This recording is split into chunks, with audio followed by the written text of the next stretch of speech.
Boa noite, alunos da primeira série. Mais uma aula, então, de História.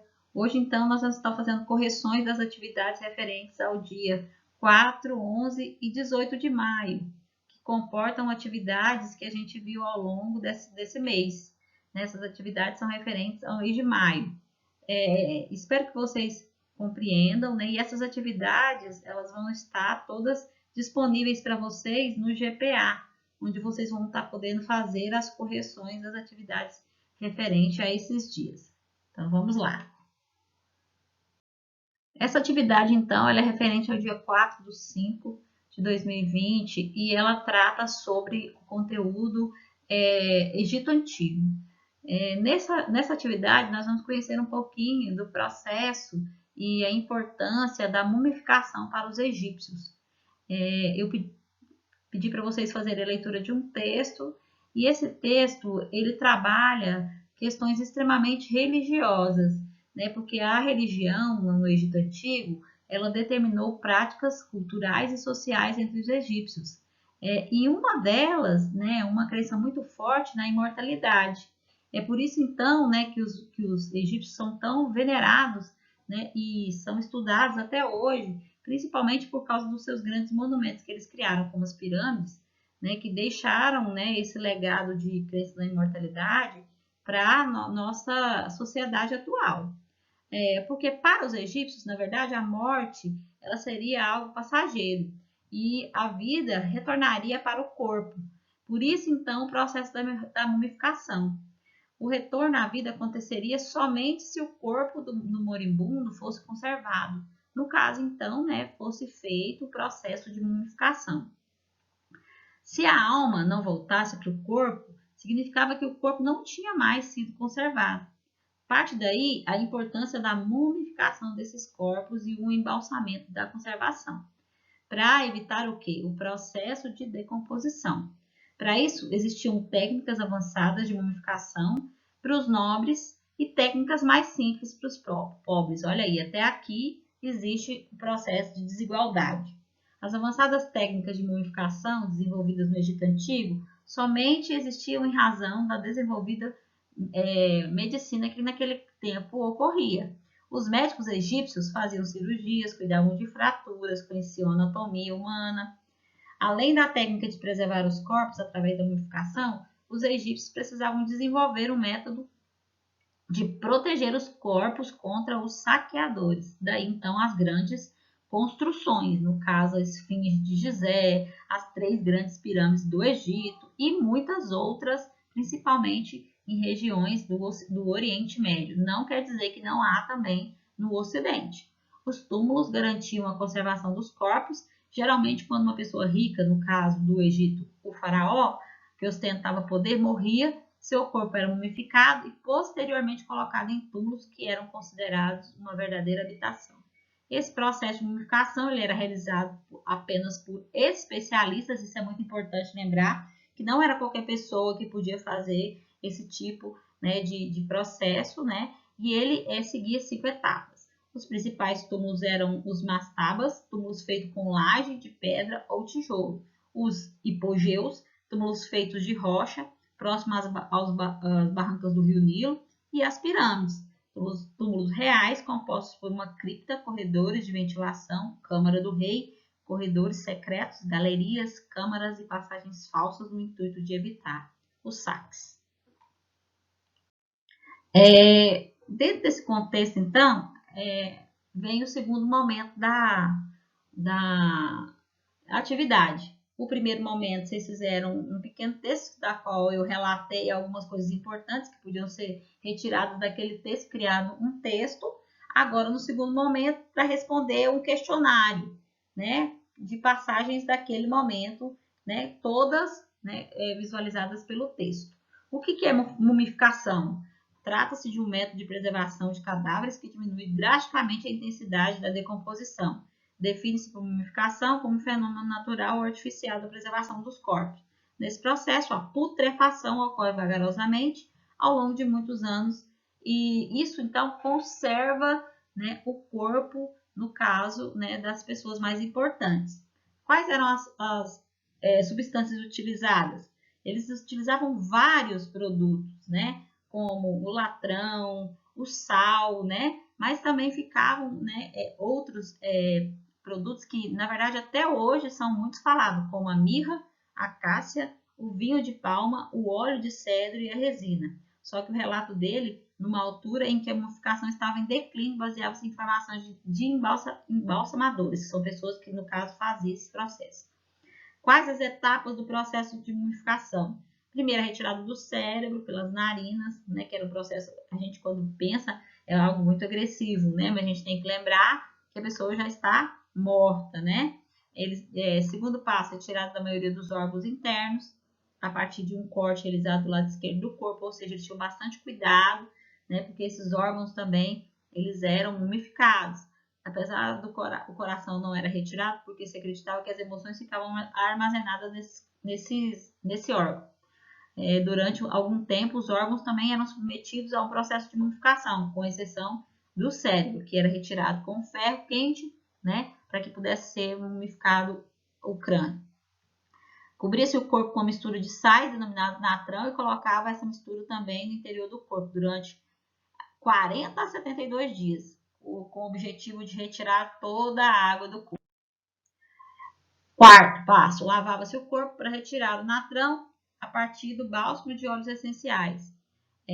O corpo era enfaixado com panos feitos de linho. Aqui tem umas imagens, né, da qual vocês podem notar mais ou menos, né, essa questão da mumificação. 4. Escreva como era finalizado o trabalho da mumificação. Após a múmia estar finalizada, era colocada dentro de um sarcófago. Inclusive, muitas múmias foram encontradas como um dos mais importantes do Egito Antigo, o faraó Tutankhamon, que seria levado à pirâmide para ser protegido e conservado. O processo era tão eficiente que muitas múmias ficaram bem preservadas até os dias de hoje. Elas servem como importantes fontes de estudos para egiptólogos. Com o avanço dos testes químicos, hoje é possível identificar a causa da morte dos faraós, as doenças contraídas e, em muitos casos, até o que eles comiam. Vocês viram o quanto é interessante esse processo da mumificação. Já na atividade do dia 11, né, no primeiro momento, nós vamos estar falando sobre a cultura dos hebreus e dos fenícios. Nessa atividade, eu pedi para vocês fazerem um texto, né, colocando as principais características, né, dessa cultura que acabou deixando muita influência para o mundo ocidental, que é o nosso mundo. A cultura hebraica tem uma forte relação com o mundo contemporâneo. Levantamento apenas um dos mais básicos dos argumentos que justificam essa afirmação, podemos atribuir a esse povo a criação de uma das maiores religiões, que é o cristianismo, que é uma crença nossa, né, e que influencia até hoje a população mundial. A história dos hebreus se confunde com a trajetória de diversos outros povos do mundo antigo. Entre outros episódios, podemos destacar como exílio ao Egito, né? Todo mundo sabe que os hebreus foram, né, o povo escravizado pelos egípcios. Uma das maiores fontes de estudo da trajetória do hebreu se encontra-se na onde? Na Bíblia Sagrada, que é o livro, né, mais importante, né, dessa cultura, conhecido como Velho Testamento. Nesse livro, hoje de valor sagrado para o cristianismo, podemos ver alguns traços da história e da cultura desse povo. Lembrando que além da Bíblia ser um livro religioso, ela também é um livro histórico, porque conta a trajetória de vários povos. Em geral, costumamos dividir a história dos hebreus de acordo com as diferentes formas de organização política desse povo. A primeira fase faz referência ao chamado período dos patriarcas, onde o líder maior tinha atribuições de caráter religioso, jurídico e militar. Ao longo desse período, temos uma fase de transição, marcada pelo êxodo, que está inclusive na Bíblia Sagrada, para o Egito, onde, fugindo de uma grande seca, essa civilização esteve sob o domínio do Estado faraônico. Por que a Palestina, né, foi ocupada por vários povos?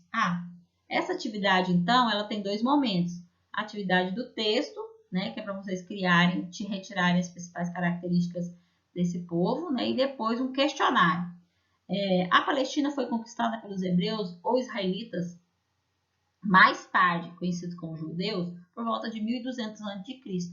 Depois que aquele povo se retirou do Egito, onde ele vivera por alguns séculos, né, eles deixaram essa terra, né, para procurar então a terra tão sagrada.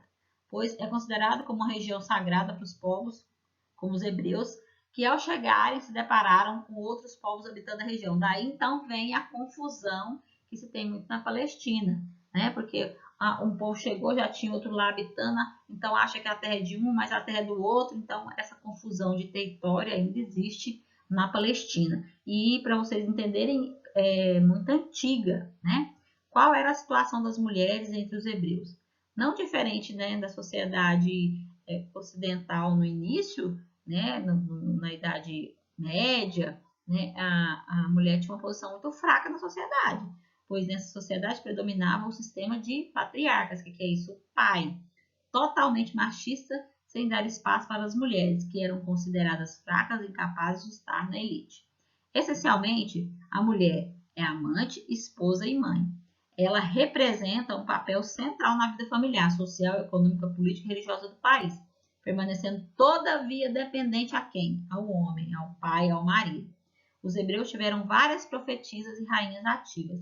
Na vida cotidiana, elas cuidavam da casa e também, né, do que se referia à alma.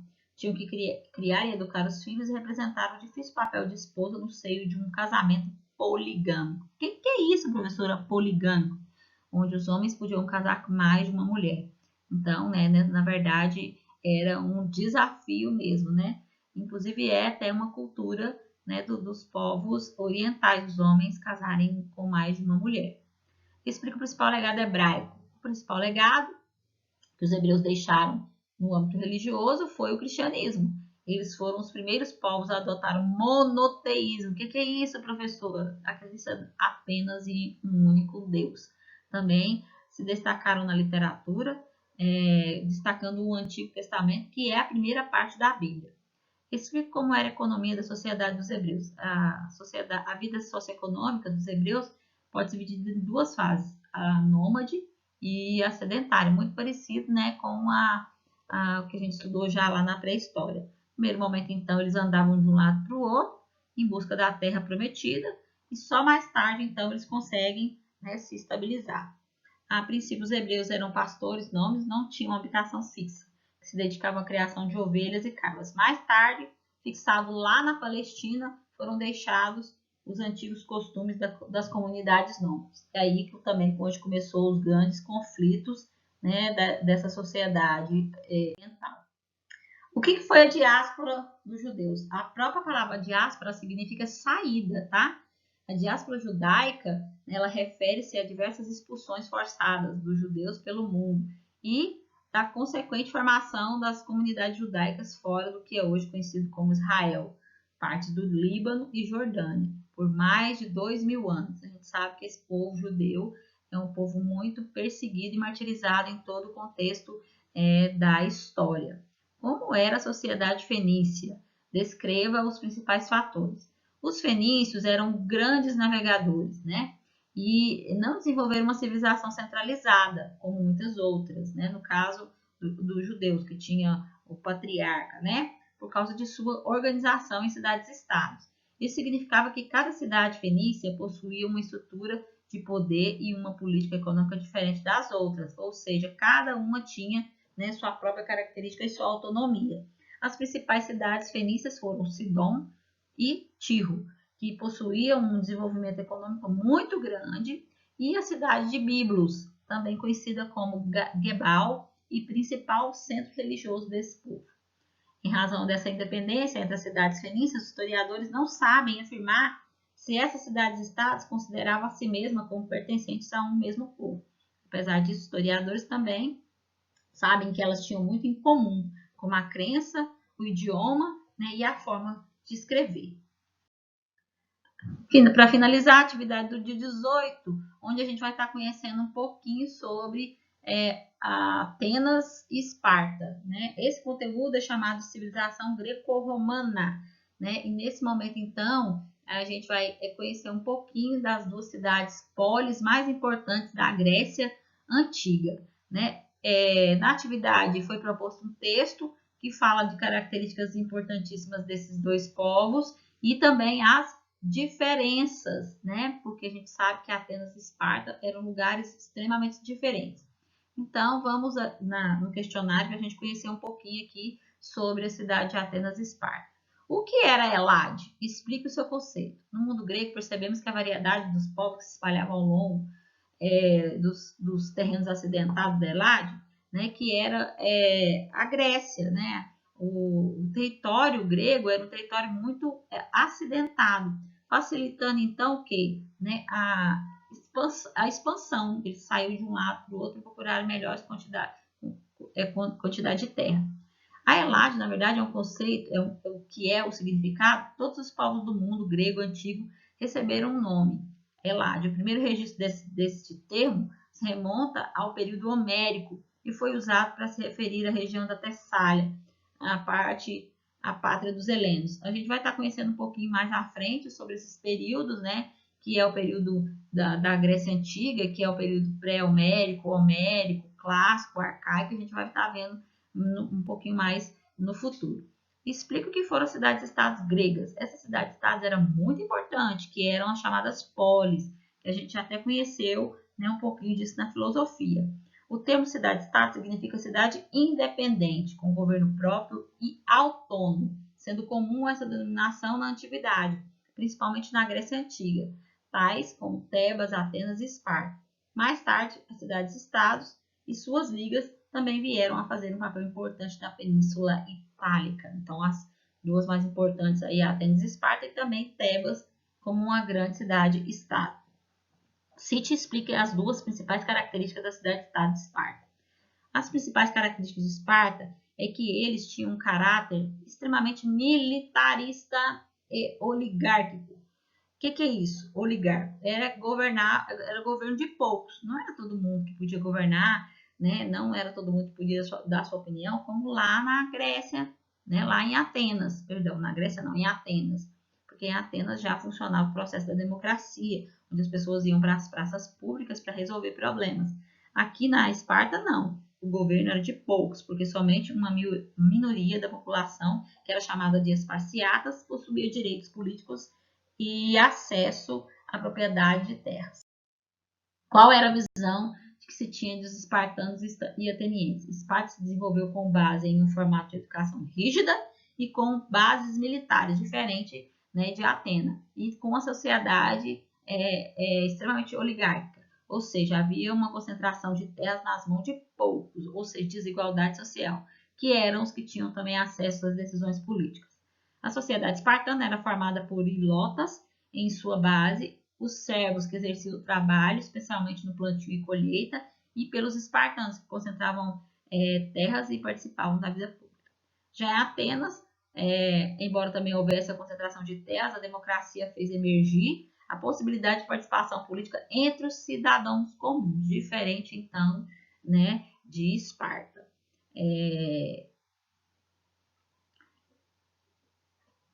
Atenas não só se tornasse uma hegemonia, mas também que se diferenciasse das outras cidades-estados, inclusive de Esparta. Para isso, foi preciso recorrer a estratégias políticas como o ostracismo, que afastava por 10 anos aqueles que representavam alguma ameaça para Atenas. Assim, dessa forma, conseguiram evitar muitos conflitos internos. Uma das questões mais importantes aí, então, fazer uma comparação entre a vida das mulheres espartanas e atenienses. As mulheres, elas tinham comportamentos completamente diferentes diante de Atenas e Esparta. Entre os atenienses, mesmo sendo esses os criadores da democracia, as mulheres não tinham nenhuma vez e voz, né? A atuação da mulher era extremamente reduzida. Ela era educada para ser dócil, reservada ao mundo doméstico. As mulheres atenienses eram subjugadas pelo pai, até ele escolher um homem que poderia com ela se casar. Após o matrimônio, a subserviência feminina era destinada ao marido. Mesmo após as reformas políticas, as mulheres não participavam das questões políticas por serem consideradas inaptas para esse tipo de tarefa. Já no mundo espartano, essa posição era bem diferente. Reforçando seu caráter militar, os espartanos acreditavam que a mulher deveria ser fisicamente preparada para que ele pudesse dar origem aos indivíduos adeptos para compor o exército daquela cidade, ou seja, as mulheres eram extremamente respeitadas, guerreiras. Por isso, era comum que essas mulheres se dedicassem à disputa de jogos e outros tipos de atividades. esportiva, além disso, podiam controlar as finanças domésticas e participar das reuniões públicas ligadas à vida política espartana. Completamente diferente a vida de uma mulher de Esparta das atenienses. Para finalizar aí, o segundo momento era para vocês fazerem, né, uma leitura sobre a economia política da educação e realizar um mapa mental fazendo comparações entre Atenas e Esparta. E aqui eu trouxe, né, um pequeno esquema para vocês entenderem mais ou menos como fazer, né, essa comparação. Na sociedade espartana, os cidadãos eram os eupátridas, estrangeiros, gorgóis, metecos, escravos e tetas. Dentro da economia, né, de Esparta, a base era a questão agrária. Dentro de Atenas, grande desenvolvimento do comércio, do artesanato e da navegação. Na questão educacional, formação militar em Esparta, inclusive para as mulheres, eliminação das crianças portadoras de deficiência, que era uma questão muito agressiva. Formação física, intelectual, exclusão da mulher, desenvolvimento da cultura cultural, científico e artístico, mostrando então que havia uma diferença muito grande, principalmente em relação à questão das mulheres, a formação militar, ou seja, Atenas estava mais voltada para a questão cultural e Esparta estava mais voltada para a questão militar. Espero que vocês tenham entendido e essas atividades vão estar com os gabaritos à disposição de vocês no GPA. Até uma próxima aula. Tchau!